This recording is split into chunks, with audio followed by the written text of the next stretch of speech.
how do you make a sense of strategic alignment for all these solutions together, right? So how do you Mhm. get that sense of balance in the strategic alignment? So the strategic alignment comes in different perspectives. So the first thing is like, where are we currently versus what is that we have to achieve, the end result or the end goal or the objective which we have defined, right? So the time and effort and the budget and any known risks and the dependencies or the blockers will be coming into context any point of time. The first thing what I focus on is like a pure project management, if I have to mention it, right? It might not, we might be wondering why I'm mentioning about a project management, because even though I'm we are loving it. following Agile, Scrum, Kanban, Safe, what are the framework, definitely there will be an initiation, definitely there will be like a discovery or the requirement gathering or understanding, the budgeting, right? Each and everything comes into context, right? So then we, there might not be a project closure, but release closure. Feeling overwhelmed by the complexity of managing multiple projects and programs? Want to learn how to effectively prioritize initiatives and deliver maximum value? Join us as we explore the art and science of portfolio management with our guest Satish Kolla, a seasoned professional and expert with over 18 years of experience in the IT industry.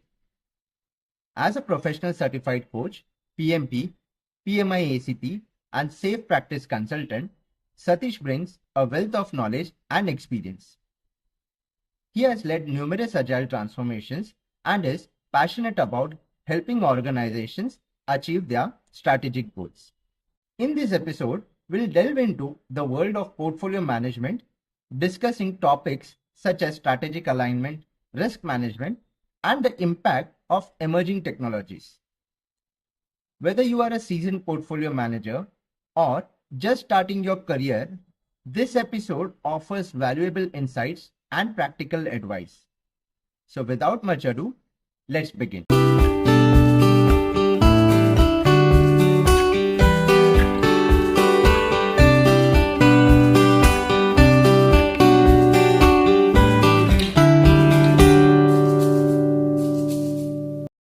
Hello, Satish. Welcome to the podcast by Agile Coaching Roundtable. It's a great pleasure and honor to have you on our show yet again. Thank you so much for Hi joining. Ramya, hi Vivek. Thanks for having me again. Yes. So first of all, congratulations on your new job and new role as portfolio lead or a leader. So today we thought we would have a conversation around the same topic. I mean, to understand what exactly is this entire portfolio lead job, or maybe what is the role of a portfolio lead in entire scheme of things, right? Also because there is lot of noise that is going around, right? Whether agile, no agile, agile project management, agile program management, and now it's like agile delivery manager or maybe agile portfolio management. So there are so many things that suddenly coming up to the surface. So we thought it would be a great opportunity to have a conversation with you to understand this entire program, sorry, portfolio leadership kind of a job role, right? So to begin Mhm. with, maybe if you can explain in simple words, if for our audiences, if someone wants to understand what exactly is a portfolio, so Mhm. what would you say? Sure. Like, if I have to refer the scale agile for the simple, easy connecting the dots, like we see like from the portfolio perspective, like multiple solutions or multiple value streams coming together, working together and delivering a solution, which includes the budgeting as well, right? So that is where the portfolio comes into context. Uh, to simplify, multiple initiatives going ahead along with taking care of the budgeting, associate allocation, the resource allocation. When I say resource, it is the hardware, the software, the infrastructure, all those things coming into context. That's what a portfolio at the enterprise level. And within any enterprise, there could be multiple portfolios. So if we take Google, Amazon, or Microsoft as an example, right? So Google has multiple portfolios within them. So uh, Gmail, for example, right? So if you take Gmail as a solution, that might be having multiple functionalities, or it might be having multiple initiatives as such, where every year they will get some budget allocation to have the new functionalities versus the BAU versus existing discovery phase going into context for the upcoming features. So a lot of things will be happening at the portfolio level. And uh, to add on, when we say portfolio, the majority of the time our focus or our scope is to deal with the leadership team, where the leadership might be coming from a typical project management background. So they might not be even aware about agile or anything as such, or they might not even Correct. bringing about the waterfall or agile or anything. They need the result. That's it. They don't care whether Absolutely. you are doing a 2 week sprint or a scrum or a six sprint PI or nothing. It doesn't matter for them, right? So they need that. Okay, this is my expectation. This is my budget. This is the number of associates available. This is the timeline. How soon, how quick we can get it done. So that is a new agile or new ways of working which is coming into context. We can't simply say that, hey, I'm an agile manager, I will do only agile. No. True. So that's the reason, if you observe, then Mhm. roles are also getting evolved, as you rightly mentioned, Ramya, right? So the roles, the responsibilities, the scope of work is getting evolved throughout. And it is observed both in the service industry as well as the product based companies also. Why service industries? Because they are taking the work from the product companies and they are more or less following the way how the product companies are set in the context. Hmm. Hope I answered your Uh, question to get started with. Yes, yes, yes, absolutely. interesting. So maybe I think since now we understand what a portfolio looks like, or maybe what a portfolio is, we will try to get into the details of within a at a portfolio level, what is the role of a portfolio lead, or maybe what this the new term is all about. What are the day-to-day things, or how at a portfolio level this person contributes to, or maybe if you want to talk more about what this end-to-end role is all about. Sure. So from my perspective, if I have to mention, like all my day-to-day deliverables or the responsibilities looks like is like I need to ensure the initiatives or the program or the at the portfolio level, whatever we have already agreed upon, whatever we already committed from the customers, end users, or the stakeholders perspective is on track. How I track it? By looking at the OKRs or the dashboard. I might not be going and looking at how many story points a team is delivering or what's the velocity. It doesn't matter for me. So all I focus in, like where are we progressing? How are we going ahead? Any major blockers, especially if in case we have any third party dependencies or any suppliers or vendors involvement into coming into context. And most of the time, my role or responsibility is to deal with the director or the C-suite level. So how we can get that done and how we can ensure we are aligned in sync from the overall organization level roadmap perspective. And for that, definitely I'll be having my support of my team, like different roles coming into context and working closely with the teams or the squads or the projects based upon the context how we are delivering the things. Interesting. This is really interesting space, I would say. One is because you mentioned that now you don't have to worry about whether you're how many story points, what velocity, whether you're doing agile, whether you're doing waterfall, whether you're doing Kanban, or irrespective of whatever framework that you do, right? So now Exactly. imagine that now obviously you are saying that you're dealing at say imagine there is one client, right? And for that client there are different solutions that client has come up with, right? For that client, you're building a Mm-hmm. different solutions, or even for the services, you're providing services to different solutions of that particular customer, right? That Mm-hmm. together becomes the entire portfolio. So now you're sitting Mm-hmm. at the top of this entire value stream or solutions, right? And Mm-hmm. how do you maybe make a sense of things? For an example, one team could be operating in, say, one particular technology or one particular Mhm. framework or one particular ways of working, right? Mhm. Sorry. So how do you make a sense of strategic alignment for all these solutions together, right? So how do you Mhm. get that sense of balance in the strategic alignment? Mhm. So the strategic alignment comes in different perspectives. So the first thing is like uh, where are we currently versus what is that we have to achieve, the end result or the end goal or the objective which we have defined, right? So uh, the time and effort and the budget and any known risks and the dependencies or the blockers will be coming into context any point of time. So none of us can expect or predict what happens next moment. So there could be a lot of technical challenges or any unknown issues coming up, which we might have not anticipated, right? So that's the reason, like we need to constantly focus on like how, what if something goes wrong, right? It's not like a negative thought process. It is like a we call it in the project management terminology, we call it as a pre-mortem. What might go wrong? Let's suppose we have a deadline of 31st December. Today is 5th December. So we still, from a typical project management perspective, we might say, hey, we still have 3 more weeks. But we say, what if something goes wrong? A Christmas week is coming up and New Year week is coming up. What if your team is going on vacation, unplanned leave? They might be have plans, but they might be letting you know all of a sudden on the morning, hey, I'm going on leave. I am not available today. What will you do?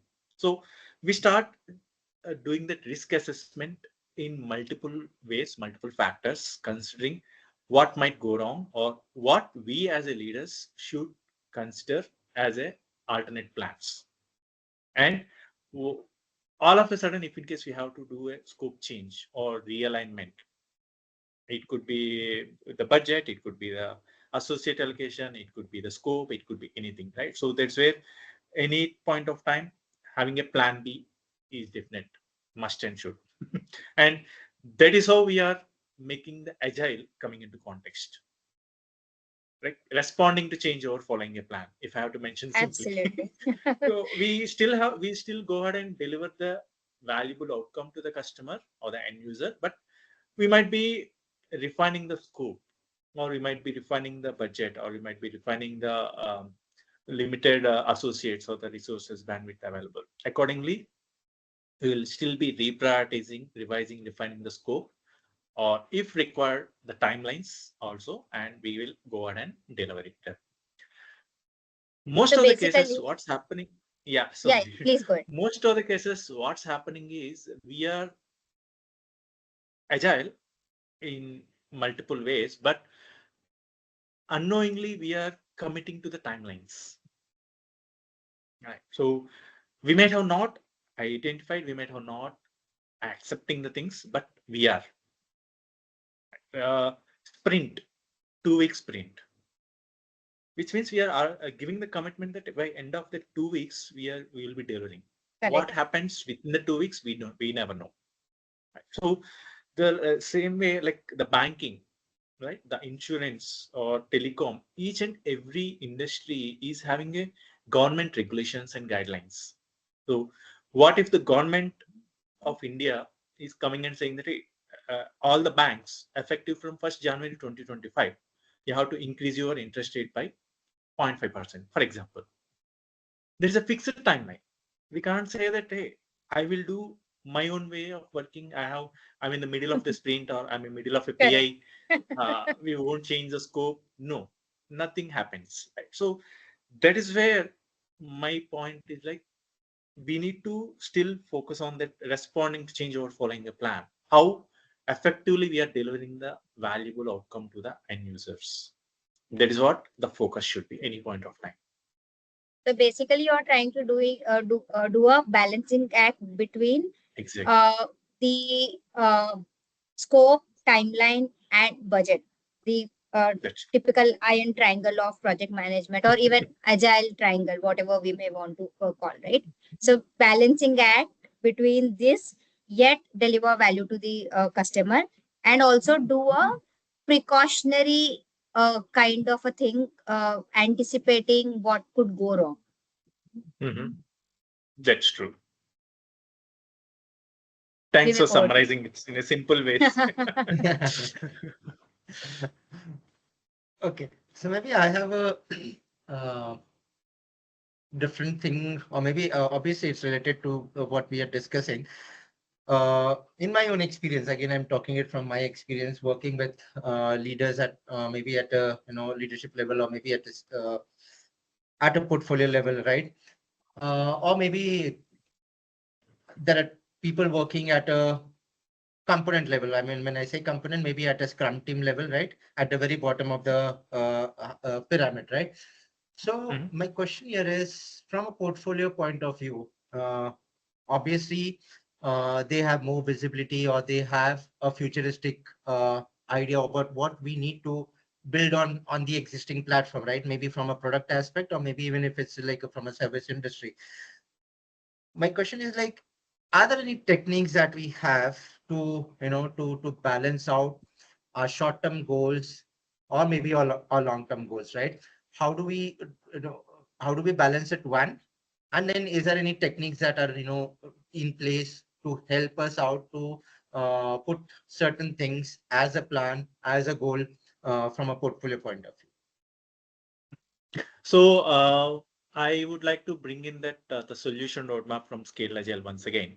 I mean, we are not following that, but just for easy reference, right? So the way how the Scale Agile beautifully pictured out that solution roadmap, like at the sprint level, PI level, yearly, quarter level versus the 2 years, 2 to 3 years, or 3 to 5 years, right? So any organization, as you rightly mentioned, like they will be having a short-term goal versus a long-term goal.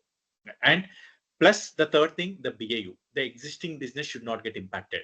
Irrespective whether the new things happen or not, the existing business should continue. So three things we need to balance out: how we ensure the services or the value delivery still continue to the existing customers without any drop or without any delays or any gaps, plus the short term goal. Let's suppose right now we are wrapping up 2024. So what's the short term goal for year 2025? We need to start focusing on that versus what's the long term goal. Maybe by end of 2030, for example, we want to become a top one within our industry. Maybe right now we are at top three, for example, so we want to become top one. So from that short term versus long term goal perspective, we are making use of OKRs, defining the objective and the key results for tagging that objectives. All the initiatives, epics, or features, everything is getting tagged to that objective and key result. So the moment we define the objective, so now we know that by end of 2025, December 2025, which is like we still have 12 months in our hand. So what is that we would like to achieve? Let's suppose we want to increase our revenue by $1 billion. So that is the objective. So what is the key result? We need to start defining that and how we want to achieve that $1 billion profit in the 12 months. So that is where the strategic alignment and the roadmap discussion starts coming at the leadership level.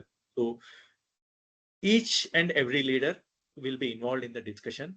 Let's suppose I will take Amazon as an example for this, right? So Amazon will have like Amazon Shopping Cart, Amazon Movies, Amazon Prime, Amazon Music, Amazon Web Services, different solutions, right? So now let's suppose Amazon as an organization wants to achieve that $1 billion profit within the next 12 months. So each of the leader from that the solution, they will start picking up, or they will start defining, okay, as an Amazon Web Service, right now we are at this much of profit or this much of revenue, so we can take up maybe 30% of the $1 billion. Then Amazon Movies might be saying, okay, considering our customer base versus our revenue generation, we might be taking this much of scope from our deliverables perspective. So then once that initial high level discussion is done, the leaders will go to the teams or maybe the product heads or the architects, and they will start discussing how we can achieve that. What is the initiatives? What is the new functionalities we have to building versus what is the enhancements to the existing functionalities? Sometimes even by enhancing the existing also, we might be able to increase the revenue or the customer satisfaction or Correct. anything as such. So that is where they will start having the conversations. And some cases, these architects and product schools also might get involved in the initial discussions itself. So these discussions will happen like 3-4 times or even more than that. Like that might even start from August or September itself, even before we reach out to the end of the year, if in case we are talking about yearly, right? So the same way, the long-term goal. So now for the next 5 years, so we are talking about the short-term 12 months. Then what about the long-term? What if we have to reach the top one position? Right now we are at top three. So what is that we need to start building? What is the new initiatives? What is the new functionalities? What is the new scope we have to build in versus what is it we have to cut down from the existing services or existing solutions? We need to focus on that aspect as well, because any point of time, any organization will have limited resources. When I say resources, that includes budget or the infrastructure, or it could be the software, hardware, the technical, everything as such, along with the Even the skill associates. set. Yes, the skill set, everything, right? So everything, how, let's suppose we have a 24 hours time. So how we spend our 24 hours time? Let's suppose now I am blocking this 1 hour of time for this podcast, which means I have to cut down on something else, or I have to reprioritize something else. Same is the case goes with the organization as well. So when you have to start building something new, or when you have to start achieving something new, or in addition to the things, what is that we need to cut down something? So that is where the lean concepts also might come into context, like lean budgets, reprioritizing, realigning the budgets. So MVP is, that's the main reason which is becoming popular or picking up the pace like anything. We don't want to wait for the 5 years or 2 years to get that one full product launched into the market. We want to do a quick check how it is going to be, whether it works or not. What if the customer is expecting something else? So that's the reason MVP is picking up the pace like anything, and product space is picking up like anything again compared to other Absolutely. skill set. So beautifully put, Satish. And I would say I was able to relate to so many different things, because this is what even I am doing currently Mhm, within the organization. I mean, similar to what you mentioned, like working at a say BU level, working with different leaders at a say portfolio level, or maybe C-suite people, to sit down, recalibrate mhm, what we need to align on, or maybe how we maybe can cut down the cost, or maybe what different things we can do, what are the processes we can put up. So what I liked about what you mentioned is you referenced it to safe, right? Though people may bash about safe, or bash safe, or talk about bad things about the safe, but what I like is, at least, I mean, not everything in safe is bad, though there are some points here and there that we can avoid and ignore, but not everything about safe is bad, right? But what I liked about that is, whatever concepts that we learn in safe, right, that is something we are actually putting to use in our real world, right, real world scenarios or real organizations. These are the concepts that we don't find in any other framework that we have worked upon, right? Specifically when you talk about agile, right? So at least this safe framework provides us with these many concepts, right? So it you made it very clear that okay, this is what it is. This is how the goals are set. This is how the recalibration is done, right? So now what I want to understand is, now we have realigned on our goals, and we have kind of set up the things or laid a roadmap ahead, right? How do you measure? So since you talked about OKRs, right? So what are the mhm, metrics that we typically use to measure these things, right? Whether we are successful or not in achieving what we mhm, are set up for. So what are the metrics that mhm. we should be following? Sure. So thanks for that question, Ramya. So uh, there are different metrics which we can measure at the starting at the team level, the sprint level, or the project or the program level, and then the enterprise level assets. So most commonly, even now, the team level, we are still following the velocity, the burn-on chart, or the defect density, or what are the things coming into context at the sprint level or the release level or initiative level, right? So coming to the enterprise level or the portfolio level, the most common helpful or beneficial metric which I observed personally is the OKR, right? So if we can tactfully, clearly define what is the objective we want to achieve versus what is the key results tagged to that respective objective, that can be cascaded even to the team level, and not only the team level, to the individual level as well. Let's suppose I'm an individual in the portfolio. I can define my own individual OKRs, saying that okay, I have to make my organization be at the top one position in the next 5 years.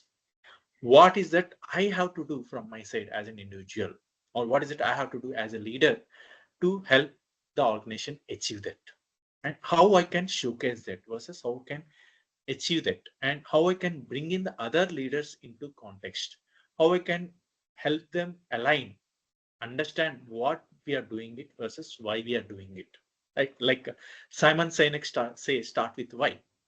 Hey, why we want to be a top one in the next 5 years? What is it we are trying to achieve? What is it we are trying to showcase? How is it going to help us as an organization versus how is it going to help our customers being a top one? Right. So if we start defining the objective and the key results, all the initiatives or epics whichever we define, we start tagging that to the objectives. Sorry, the key result. So let's suppose improving the customer satisfaction is a key. Improving the customer satisfaction by 5 points, for example, there is a key result. So how we want to achieve that key result, we will be defining as an initiative, saying that okay, so now the wait time for the request will be reduced from 10 days to 5 days, for example. There is an initiative. So how we want to achieve that? So do you want to bring in automation, or do you want to bring in any chatbot, or do you want to bring in any ready-made solutions, or providing any FAQs or anything to the customer? Or now, as you are seeing, like a lot of chatbots are coming up, right? So even though the moment the customer start typing in, they will start providing the answers for the solutions. Predictions. Like if we say, if we take Zomato, for example, right? So the moment we start the customer support, immediately they will say, hey, which order you want to talk to, or which item.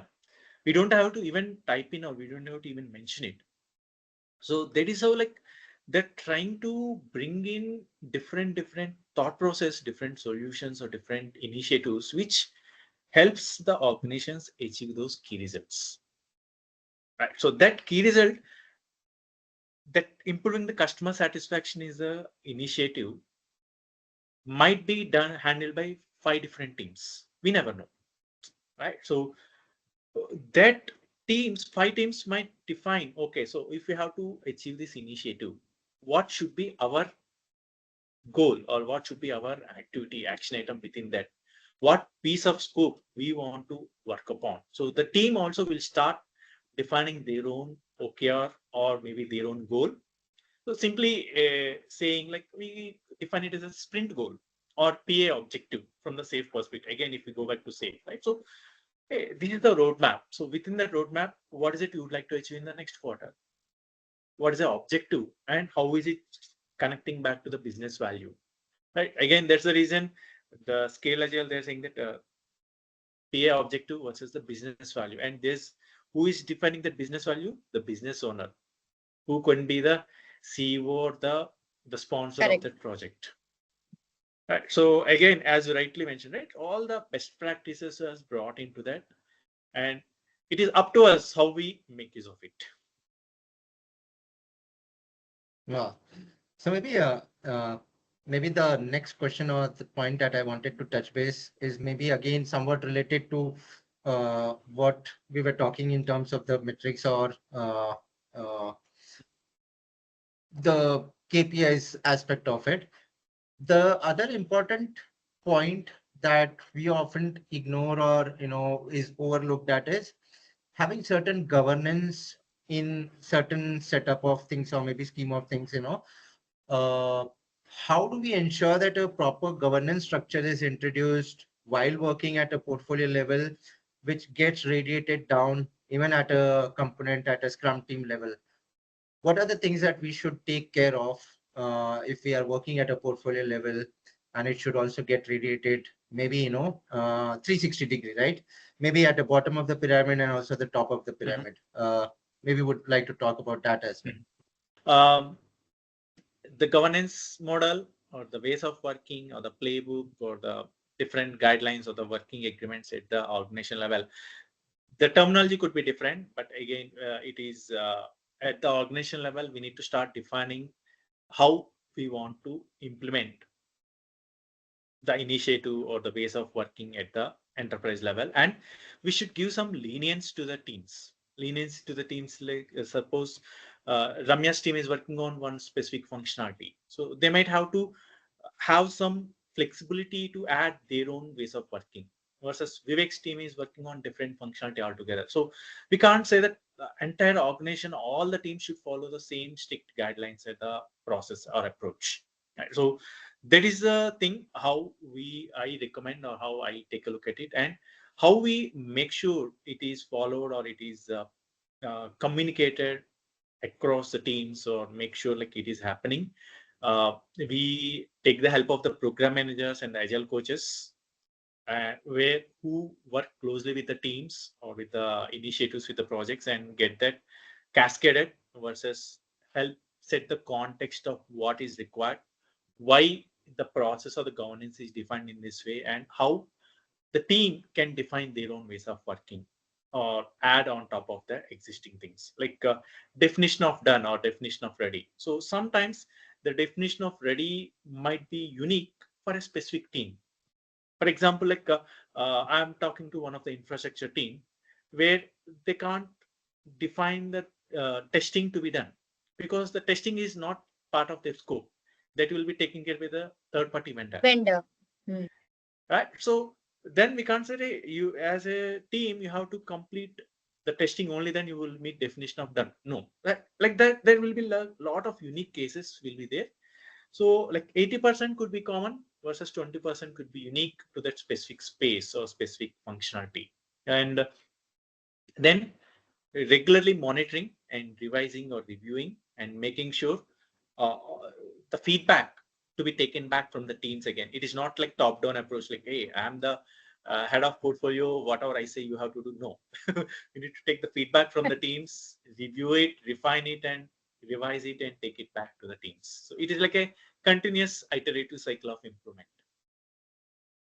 Wow, very well put. So that's what I mean. Even I think, right? So it cannot be like one size fits all kind of a framework or a ways of working. Even within the same, say, solution, right?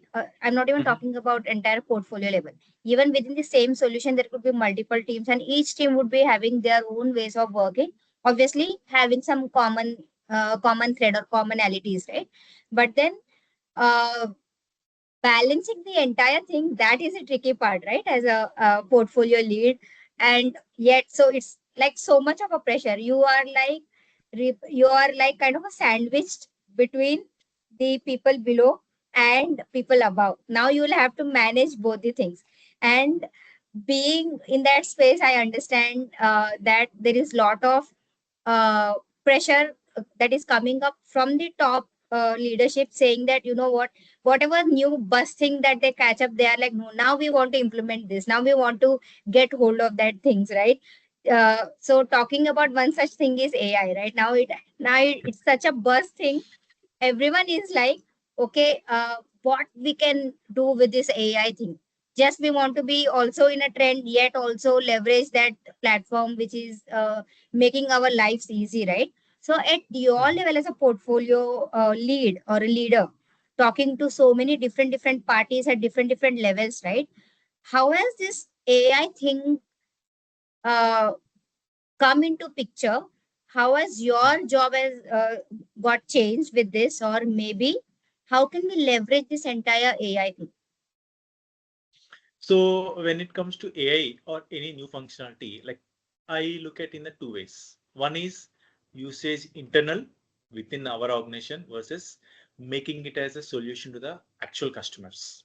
Right. So in my previous engagement, like we delivered that piece of AI for the analytics.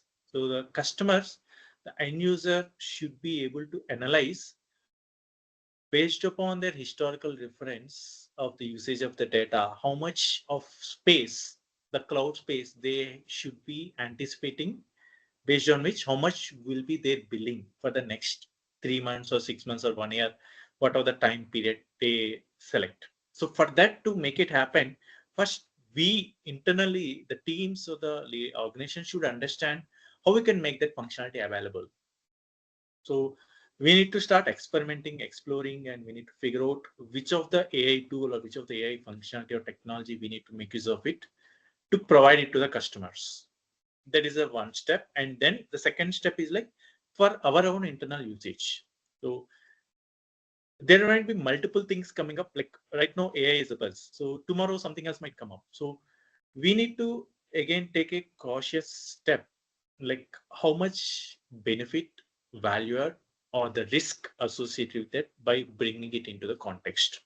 So especially the banking clients or the insurance clients, they don't want to start using that internally, but at Correct. the same they are every now and then I'm hearing the ads advertisements stating that hey, now you can predict a fraud using AI. Without internally using, how can you provide that solution to the customer?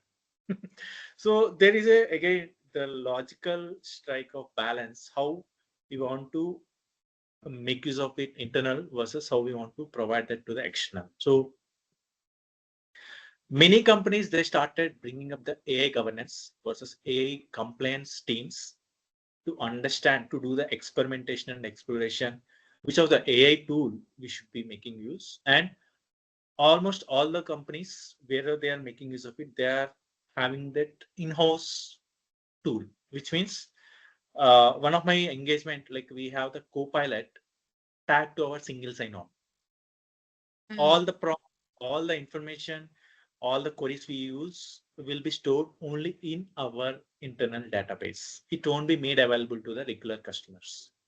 So that is the one of the compliance regulation steps which the organization started taking it. And again, which tool to make use of it? How much of scope we have to give the leverage to the team members or the individuals. So when our organization started saying that, hey, we want to use Copilot, the team started saying, hey, I got used to ChatGPT. I want to use that. I don't want to use Copilot. So again, there is a sort of a risk associated. So we need to ensure what if they are already started using ChatGPT.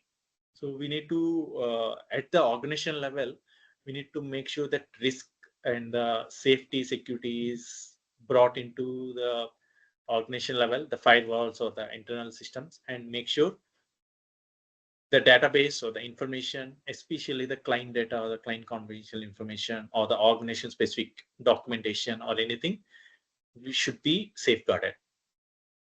There are many, even on the LinkedIn also, like many folks started saying that, hey, use this to generate a project management template. Okay, well and good. I can create a project management template on ChatGPT, but how can I make use internally? I can't. I can't copy paste or I can't download and use it. So Absolutely. how we leverage the functionality of the technology versus how we safeguard the information, that plays a very, very, very key role, especially at the leadership level. Well said, Satish. So this is exactly what I wanted to hear. That though you may get so many tools and templates on AI, but you cannot blindly copy paste everything, right? You'll have to use your brains to understand whether it fits our context, what we can tweak in that, or whether we want to even go for it or not, right? So maybe the last question for this conversation. Yeah, Say if, before we go, I yeah, yeah, mean, yes, please. just to add on one point, like Yeah. whenever we have any conversation or any seminar or a session or anything related to AI, the first point or a disclaimer we try to bring in is like, check with your organization whether this tool is allowed to use or not, or make sure Absolutely. not to provide any confidential sensitive information as a prompt or as an input to the tool, any of the AI tool, even if it is agreed tool or approved tool within your organization. We can't simply say, hey, I have 10,000 or maybe 1 million customers information. I can't input that customer information to a tool, even if it is a great tool within the organization to help me generate a persona. It might help me generate within 5 minutes, but what sort of information I'm exposing to the tool, we never know. So there is a disclaimer I try to bring in the moment anytime any of the AI conversation comes into context. It's such an important point, right? I mean, we just in the heat of the moment we try to use the tool without our knowledge what things are we putting at stake, right? So this is, I think, comes with lot of responsibility, even when it is approved, as you mentioned, right? So even if your organization is allowing us to use certain tool, we should also be very conscious about what prompts are we feeding into it, and what is going into that prompt to get that result, right? So this is where the sensitivity and confidentiality comes into picture. That's a very important point. I think this will, I mean, alert our listeners, whoever is using this tool, right? So maybe the last question for this conversation. So for people who want to get into this portfolio leadership roles, right? What are the skill set are required uh, to be built upon what they already know. For an example, for our audiences who are into agile space, right? If at all they want to get into that portfolio level leadership role, right, beyond the teams or beyond the project. So, what are the skill set that we need to hone to get into this role? So thanks for that wonderful question, Anya. That definitely helps many folks who are listening to this podcast, right? So the first thing what I uh, focus on is like a pure project management, if I have to mention it, right? It might not be. Uh, we might be wondering why I'm mentioning about a project management, because even though I'm we are loving it. following Agile, Scrum, Kanban, Safe, what are the framework, definitely there will be an initiation. Definitely there will be like a discovery or the requirement gathering or understanding, the budgeting, right? Each and everything comes into context, right? So then there might not be a project closure, but release closure, or as I mentioned, we might be closing down a functionality or a feature at some point of time. So then again, that can be considered as a closure. So end-to-end aspect, we need to start considering it. Like again, if I have to mention about the safe principle, apply systems thinking, end-to-end perspective. Just don't focus on my team or my project or my PI or my release train. No, what if it is required from the end-to-end perspective, like the value stream, as I mentioned, right? So from the time we receive a request from the customer till the time we deliver value, what all the end-to-end steps required. It might require the budget approval or the discussions. It might require the infrastructure or the technology tools, the associate, the skill set, lot of other things coming into context. And as you mentioned, getting sandwiched between the top layer versus the team level, right? So we need to be prepared. We need to be ready for that, and we need to come out of that. I'm agile. I want to stick only to this role. No, might not be. So I just want to experiment. I just want to get ready. If the moment when I got to hear about this role, even I got scared. Will I do justice for this or not? So, but because to be frank, like luckily I have some project management experience, and I got to work on that aspect at the portfolio level at the different engagements. So that experience also helped me. So whenever any of us have an opportunity, start going a step ahead or step above and start understanding.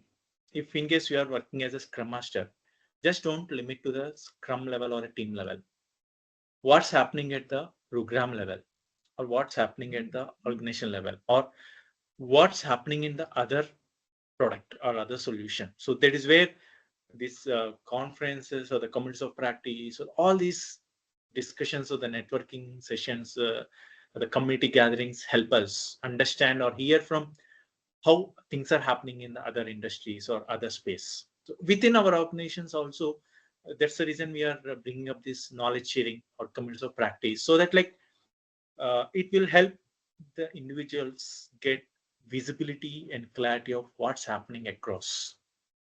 So whenever I have a conversation with my other peers, I will say, "Hey Ramya, what's going on? Hey, this is what is happening in my space. Oh, we had to deal with a tough stakeholder yesterday in one of our conversation, and this is how we deal with." So tomorrow it might help you in the context. The same thing, like Vivek might say, "Hey, I have to onboard a new team member, or I need to start with entirely new project. What is it is required?" So the moment we start sharing our experiences or bringing different thoughts, that helps us, each of us, to uh, enhance our skill set and expertise. And not everyone will be having each and every skill set and expertise, right? So none of us started our career, or we haven't planned as like we want to be a scrum master, we want to yes, they start with it. So that's what my points from my side. Wow, you have literally summarized it all. And I'm sure that people who are like agile purists, right? They are going to get with the last portion that you have mentioned about learn about the project management, uh, budgeting, scheduling, costing, etc., etc. And that is bang on, right? We cannot just say that, oh, I am an agile leader or agile coach or agile scrum master, and I'm only going to look at these things. There is no project in agile, or there is only product. I'm sure people are going to get irked by it, but this rigor was required, and this conversation is required for people to understand that agile is just one aspect to it, right? When you go above a team level, when you go and meet real people at a leadership level, they really don't care what we are doing, right?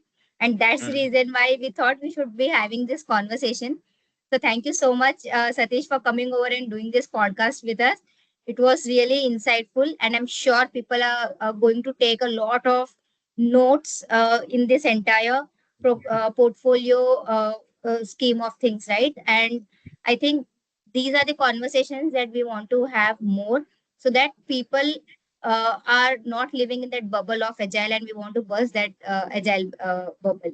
Thank you so much for Great. all the insightful thoughts. Thanks. Once again, thanks Ramya, thanks Vivek for having this wonderful conversation that helps each of us to again explore and understand where we are currently versus what is it we need to focus on. And just to wrap up, right? So we can't say that I'm an agile coach or I'm a scrum master. Who will take care of your appraisal? Who will take care of your hikes or bonus or on-sites or the role most changes, the right? most important thing. Exactly, right? So we can't say that. I used to have a heated discussion with some of my colleagues, and hey, we are agile. We don't need a project manager. Okay, we don't need a project manager, but tell me who will take care of these things. We don't need a project manager. So we Organizational might not be hierarchy. having we might not be having a terminology as a project manager, but there should be someone at the organization should be taking up that responsibility or that ownership. So that's the reason Absolutely. even PMI realized that, and they brought in that agile flavor into the PMP or the Absolutely. program management or portfolio management aspects as such. So the sprint is they're considering it as a project, like 2 week sprint as a project. So how we Mm. define the project versus how we close the sprint, what's the learnings in the retrospective, and how we start the new project in the new sprint. So that is what PME is also evolving and bringing it more value to the each of us. Absolutely, yeah. So just to add to it, I mean, or maybe extending to the conversation, it's like when we are at a Scrum team level, working as a Scrum Master, or maybe at a program level, working as an Agile coach, maybe the scheme of things, or maybe the uh, the visualization or the informations that we get might not require us to have all the knowledge or all the information about the different aspect of the entire project management space, right? From the initiation to the closure. But the moment we move up the ladder, or maybe, as we move at the leadership level and beyond, it's very important for us to understand the end-to-end situation, right? From the initiation, maybe the budgeting aspect, or maybe the stakeholder aspect, the closure aspect, that because that is still important. Since we working in an agile space, we also know, we also say that we need to follow the lean aspect, or maybe the lean concept. We need to ensure that how we become more efficient through different process improvements and all those things. How are we introducing those? How do we make use of it? What are the things that we need to ensure that the execution happens in the right way and at the right level as well, right? It's important for us to understand it. So this is where we need to make a spectrum more, or maybe multiply it in a way to ensure that the information is carried out in the right way, right? So thanks, Satish, for bringing up that the last important aspect of our conversation. Really love that when you brought that point. And thank you again for joining us again for the second time. So again, making this conversation a wonderful experience for us, and definitely for our listeners as well. Thank you so much for doing this, and we'd love to have you again, maybe again in 2025. Definitely. Thank you again for joining today.